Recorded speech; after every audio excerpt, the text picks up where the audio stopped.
most of the companies I have worked with would like to say that they are very customer focused organizations and dedicated to customer service.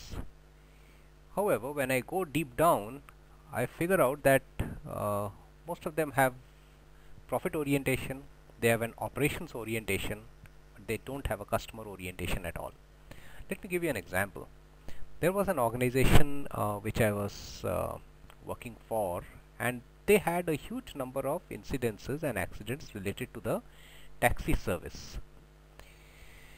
Now, in spite of uh, the incidents and all, the client organization did not discontinue the services of the taxi service, and because the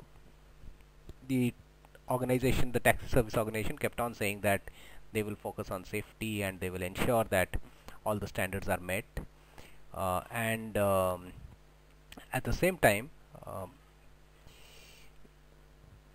not much improvement actually happened.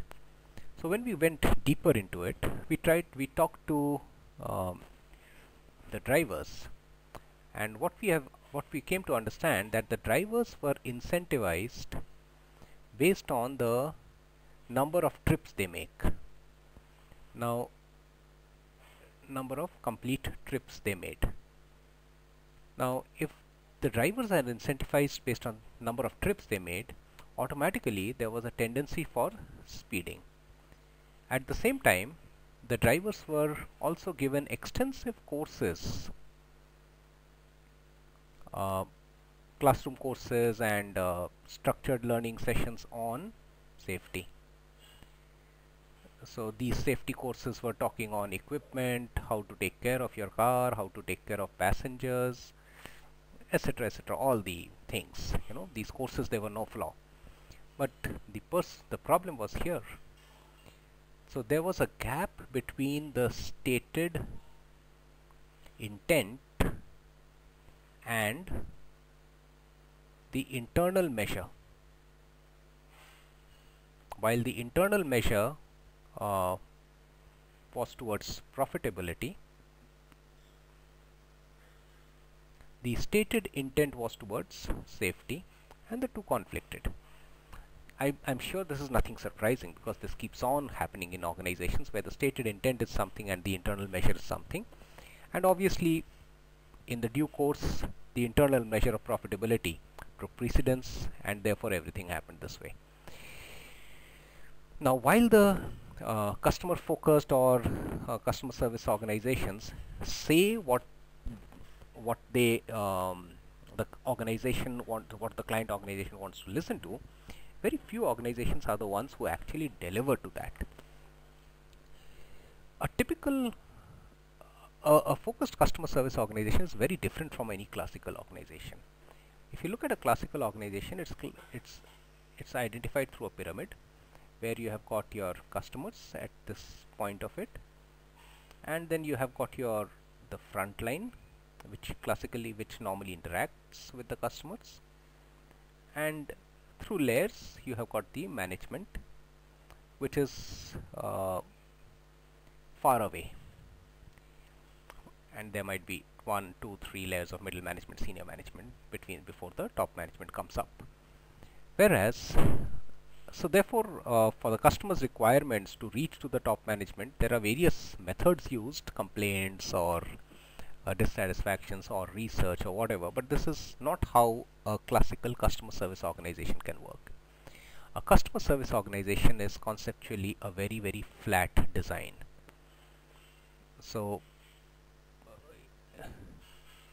this organization might have people of various hierarchies and ranks, but conceptually they will be a flat organization designed only to cater to customer needs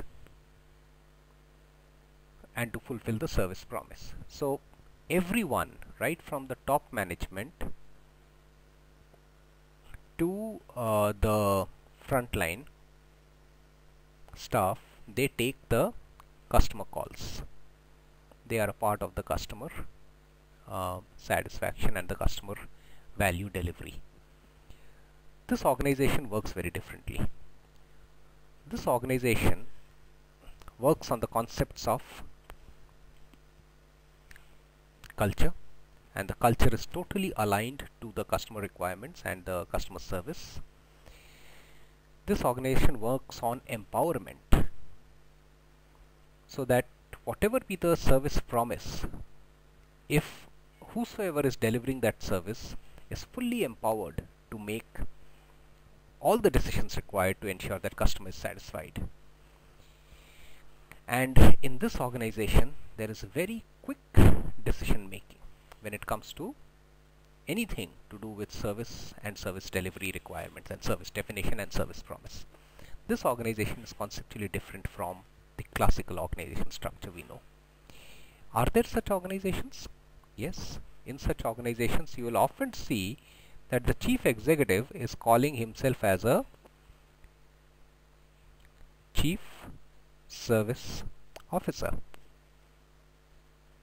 and they sincerely believe in it. An example, of course,